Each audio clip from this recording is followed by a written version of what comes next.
His latest album is called Stages. It features some of the most celebrated songs from Broadway and London's West End. Josh Groban, welcome.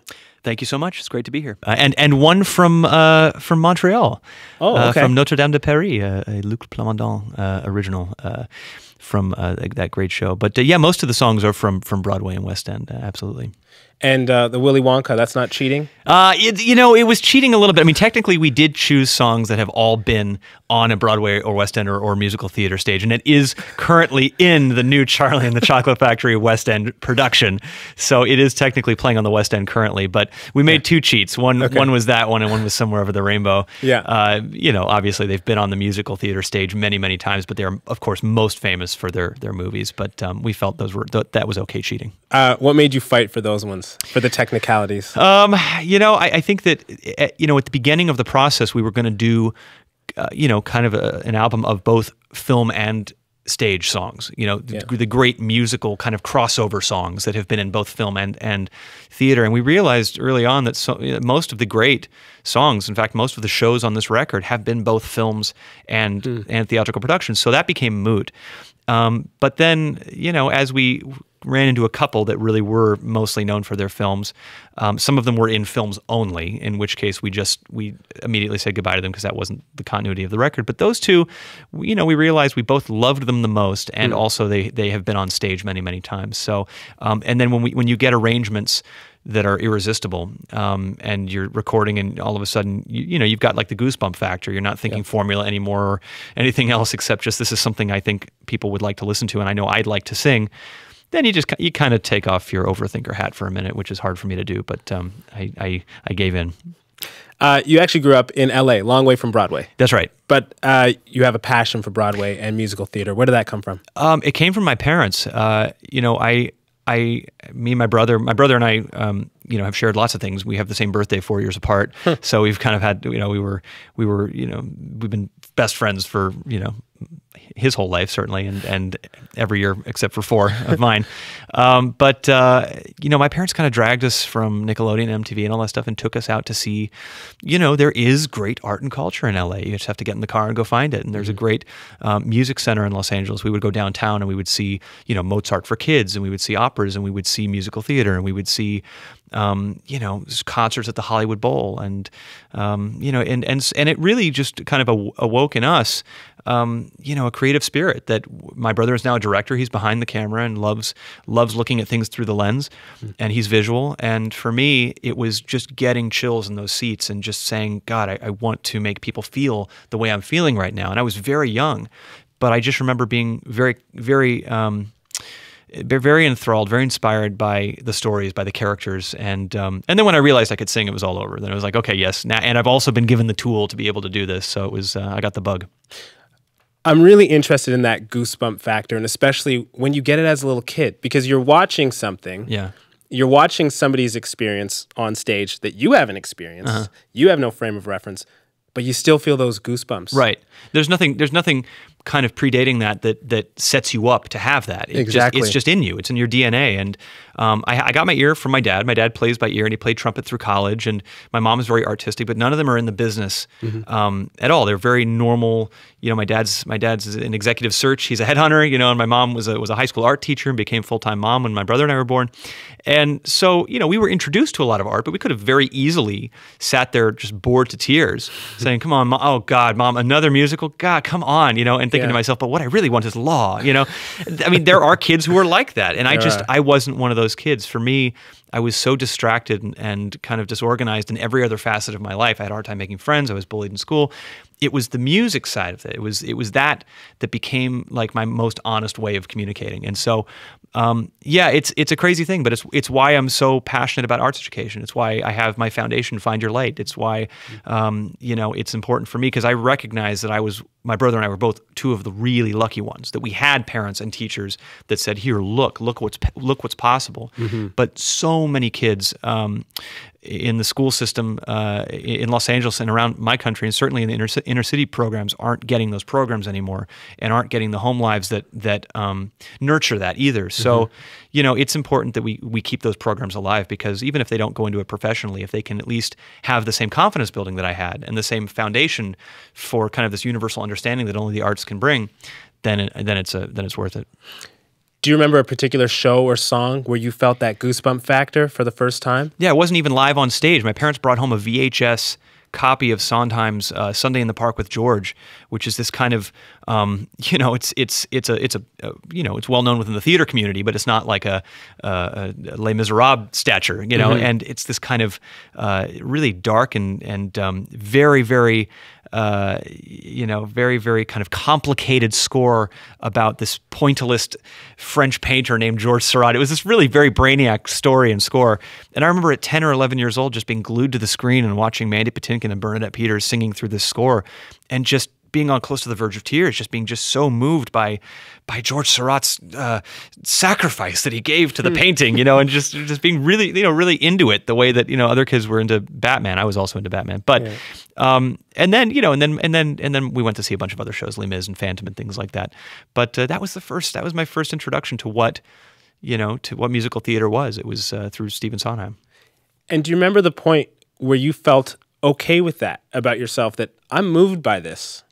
I think that was probably my junior high school year of. Do we call it junior high school here? We do too? call it junior high. It's that you know, the hell period of school, basically. From, you know, we're all kind of kids in 6th grade, and then during that summer, like, you either become a full-on adult or you stay a child. And I love watching those friendships. Yeah, totally. And if you've stayed a child through that summer, like, life is not kind to you through 7th and 8th grade. So I was, you know, I was kind of a geek, and it was, you know, it was finally getting a role in a show. I was in the chorus. I played like Sailor Number 8 or whatever. But I just remember that feeling of finally singing, even if it was 100 people, with 100 people in front of an audience, and feeling that applause, and just feeling like it was a place that I needed to be. It was a place that I belonged. Let's get back to this album for a second. All I Ask of You. With Kelly Clarkson. That's a special one. It is. It's full circle. I mean, that was the first song that I ever sang for David Foster way back when I was 16, 17.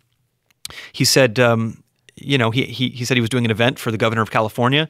Michael Crawford, who played the Phantom, backed out last minute. He called a voice teacher that I happened to be working with, and he said, "Hey, who have you got who's young, who can sing? Have them sing a song from Phantom and send it to me, and maybe I'll hire them, you know, for free." And so I recorded All I Ask of You onto a tape, you know, onto a cassette, and sent it to him. And I was the voice he picked, and sang that song. It was my first time singing anywhere professionally for 25,000 people. My dad's in the back row with a shaky camera. And I remember singing that song and giving him a big hug afterwards. And I knew I had to go back to class. I knew that it was probably not going to lead into anything, but just gave him a hug and said, "Thank you so much for this opportunity." Just had the greatest time. And really hardly ever sang the song again. You know, then he called me 2 weeks later to sing The Prayer with Celine Dion at a Grammy rehearsal, and then the rest was history. And so to be back at Abbey Road, you know, with a 75-piece orchestra singing that song 7 albums later, you know, those moments where you can high five your awkward teenage self and just say, "Hey, like, you know, you did it. You know, you really did it. Like, I know you knew you did it, but this is one of those moments where you can really revisit musically how much you know that you've gone through." So, this whole album for me it has a lot of those moments. Because of your beginnings in musical theater. Yeah, because of the beginnings of musical theater. I mean, the songs in general. I mean, there's a song in there called Old Devil Moon, which is kind of an old standard I do with Chris Bodie, but that was my first lead role. That was, you know, Finian's Rainbow in senior year of high school, playing Woody Mahoney with a fake beard that I had to paint on, you know. I got the real one now, but it's, you know, it's I waited to record this record for a reason. I think I could have easily, I was plucked out of Carnegie Mellon as a musical theater major when I was signed.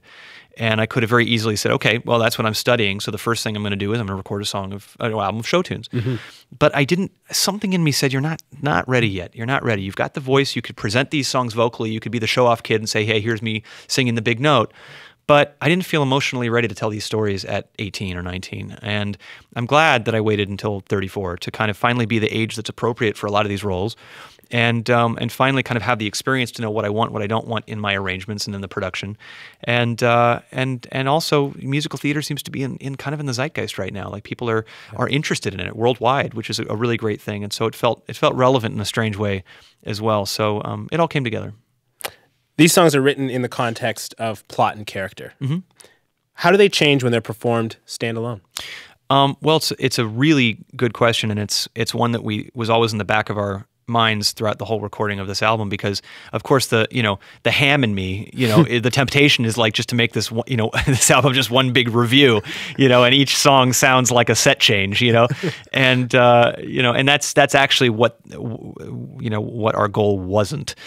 We didn't want this to feel like schizophrenic. We didn't want it to feel from one character to another.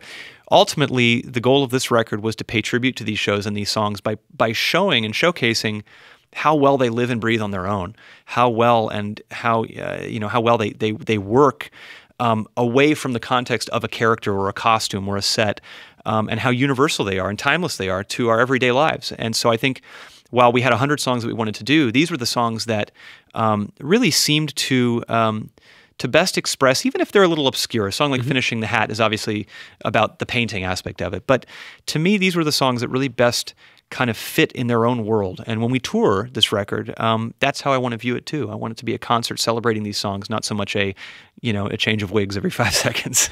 Were you thinking at all about the context of what's going on in the world? You mentioned musicals being in the zeitgeist, but I think about a song like Bring Him Home and what's going on in the world. Absolutely. And that was something that was actually kind of surprising to me. Bring Him Home was not on my list to record. We had recorded another song from that show, Empty Chairs and Empty Tables, which kind of has the same message. The song is, after all, about a huge war and people being gone and some not coming back. So there are a lot of songs in that show about that loss and about that missing. But Bring Him Home was kind of not the character in that show that I kind of thought my voice fit most as. And so I resisted it for the longest time. And then the producer, Bernie Herms, came in and we were at the end of a long day and he sat down at the piano. He says, "Josh, I know, let's Bring Him Home. Listen, I think there's something here. I think there's a message here that's relevant. I think that you can do it in your voice. And I think you cannot be afraid to be kind of, naked and afraid on it. And let me just play down. I'm just going to play. I'm going to riff on the piano and you just sing along. You know the lyric. Let's just sing it." And we did it twice, and one of those is what's on the record. And that was a really surprising moment. You walk into so many sessions so prepared and blueprinted that those moments where you are totally in the moment spontaneously, realizing how special something is. Perfect is easy to accomplish in today's technology, but capturing a moment is really one of those kind of rare shooting stars, and that was one of those moments for me for sure, because it has that relevance today. There are so many soldiers still waiting to come home, and a song like that, certainly from many of the comments that I've received, it still resonates, which is a sad thing, but it's nice if it can bring some comfort to people. And you said that was a stretch for you. Where did you go to get that character? Well, any of us that kind of have an art form. We play an instrument, or we have a certain singing style. We all have our comfort zones, and we all have our things that we can, that we admittedly are like, okay, this is my ego flex. The drummer will have that one riff that he just has to do. And for me, it's kind of that gravitas, that baritone kind of thing. I know where my sweet spot is, where I can just really unleash it, and I know that even if I'm having a really crap day, otherwise, that I can get that going. Yeah. And Bring Him Home is a really very rangy song. And the only way I can describe it from a vocal standpoint is it's like walking a high tightrope. Truly, there's no room for lack of focus. There's no room for hiding behind any kind of muscle. You're hanging on that wire, and it's not only a wire vocally, but it's a wire emotionally too. It's a really vulnerable song.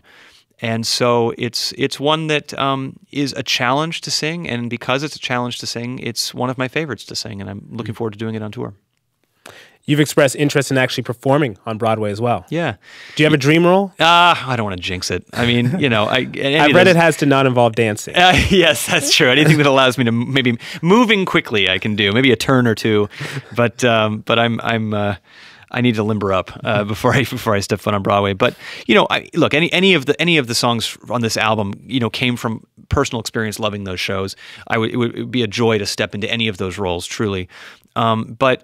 But really, I'm excited by new music. You know, when I was the kid looking at Bernadette Peters and Mandy Patinkin in Sunday in the Park with George, that's because I'd never seen it before or heard it before, and they were the originals. And I think that there's so much incredible new music being written for Broadway. You've got Lin-Manuel Miranda doing Hamilton. You've got people like Sarah Bareilles writing new musical, which is going to be wonderful. You've got so much great stuff. You know, Fun Home just won the Tony for Best Musical. Brilliant score. I'm excited by the idea of workshopping stuff. I'm excited about the idea of hopefully, you know, originating something one day where that 10-year-old can sit and say, you know, 15 years later, yeah, man, I saw Groban do that thing, and I was like, what is this? You know, yeah, maybe he'll be a stoner. I have no idea, but yeah. What about the idea of working with a company? I mean, I'd imagine as a solo artist. Yeah, you know, working with a company, that must be quite an emotional experience, that bond. It's great. It's honestly one of the things that drew me to the theater to begin with is because, you know, like I said, I really had a hard time kind of making friends early on. And so to be part of a community, to be part of a group where ultimately the only final goal was to make the audience feel something.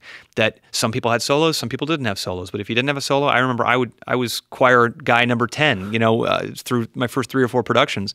And I would sit on the side of the stage and I would watch the audience watching the show and I would just be rooting for it, you know. It's like in sports, it's the same way if you're a good team player. And so, you know, I love that camaraderie. I love the discipline of it.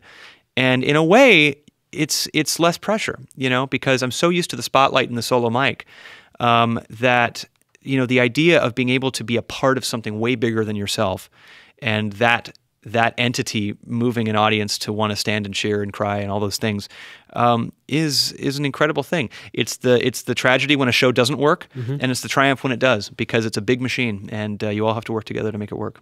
Do you think you're by nature more of a solo artist guy or more of a team player type of guy? I think by nature I've been more of a team player kind of guy, and I think that being a solo artist was something I had to try and pick up and almost fake very quickly. I was a student and a professional when I was first signed. And I was in school for the camaraderie. I was in school for the theater. And then all of a sudden I was out there as my own person. And I kind of had to find very quickly kind of like who that guy is. I knew I had the voice and I knew... The front man. Yeah.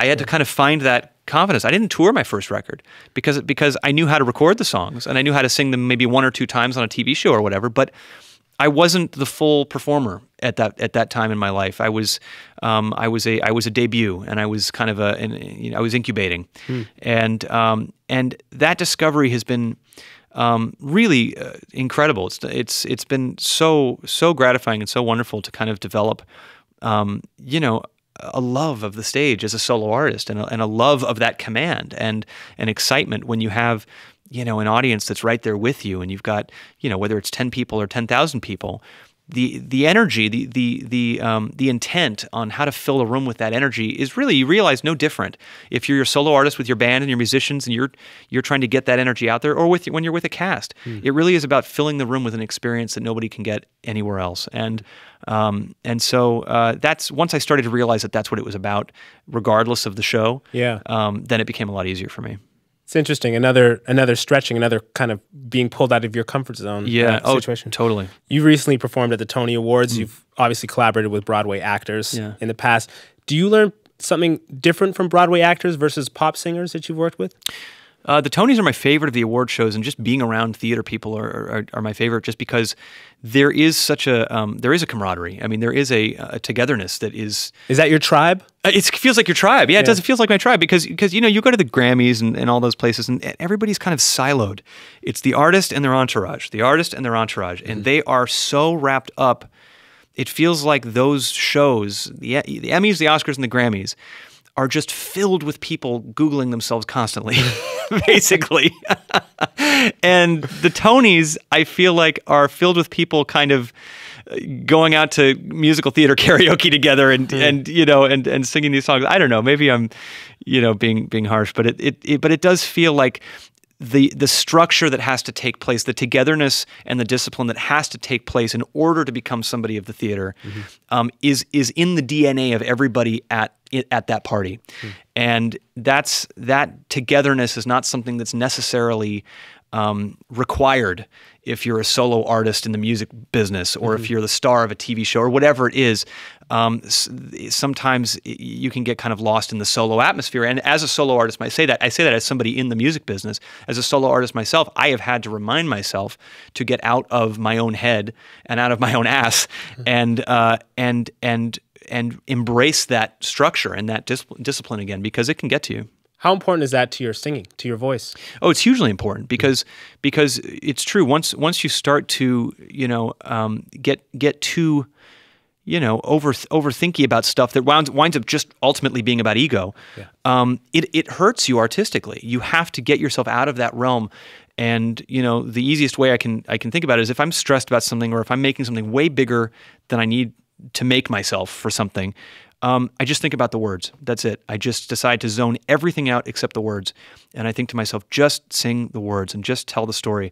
And then everything else comes into play. The emotion gets there, the voice is there, everything else is there. And I think that's the thing about theater, and that's the thing about that community, is it's ultimately, it's not about a hit song. It's not about the best photo shoot. It's about telling stories. And that's what great music does. So you learned discipline, the team player mentality from theater. Yeah. I'm curious what you've learned from actors that you've been around. I mean, you've done sketch comedy and things like that. Yeah. Well, I love being around comedians too, because there's a sense of that camaraderie, and there's a sense of, especially in improv and the shows that I've been lucky enough to be a part of, things like The Office and that kind of stuff. It's you can tell on set that there's just the best shows have that togetherness. The best shows have that improv and that back and forth. It's like a great duet is the same as seeing a great comedy duo riff off each other. I'll go to UCB Comedy Theater or something and just see people like my friend Ben Schwartz going up there and just doing improv that just blows my mind, and they're just riffing off each other, and it's an incredible thing to see. So yeah, to be around funny people like that is a real inspiration. Did you learn anything from watching Kelly Clarkson approach this type of music? Well, I mean, I was really stoked that she said yes to this. I had heard through the grapevine that she loved Broadway and was even thinking about a Broadway run at some point. And I've wanted to sing with her for a while, and I've always thought her voice was just incredible.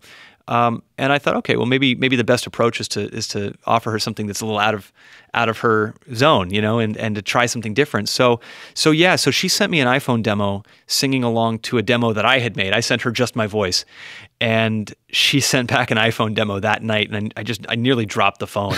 She's like, "Is that okay? Is that going to be all right?" And I'm just going, "Oh my God, she's already knocked it out of the park. This is incredible." And she did. She put her thing on it, which is what I wanted her to do. I didn't want her to try and be the Christine from Broadway. I wanted her to be herself, and wanted the song to kind of live in a new light because of that difference in our singing voices. And that's the best part about a great duet, is when you can do something together that you couldn't do solo, and you can surprise both fan bases. Was really thrilled with the response that got. When you can both be yourselves and bring and come together as one. Yeah. It's something that the great songs can do. Well, this is your 7th album now. Yeah. What's one thing you'd really like to do professionally that you haven't done before? I'd like to play drums in a band and not have to worry about singing for a little while. That'd be fun. I would love to compose for film. I love film music. I've always had a fascination with film music, and so I always have melodies going on in my head, and I'm always sitting down at the piano and just writing endless melodies, but they don't necessarily have structures to sing on, and I'm always kind of weighted down by the pressure to always put lyrics to something, or where's the A, where's the B, where's that, and I think to be able to just write free form to something visual, because I'm not a really visual person. I can't draw, at all. I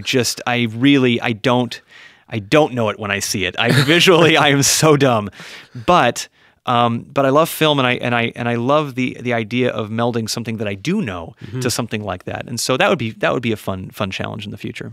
Excellent. Well, looking forward to all of it. Thank you. Josh, thank you very much. Great to meet you. Great to meet you too.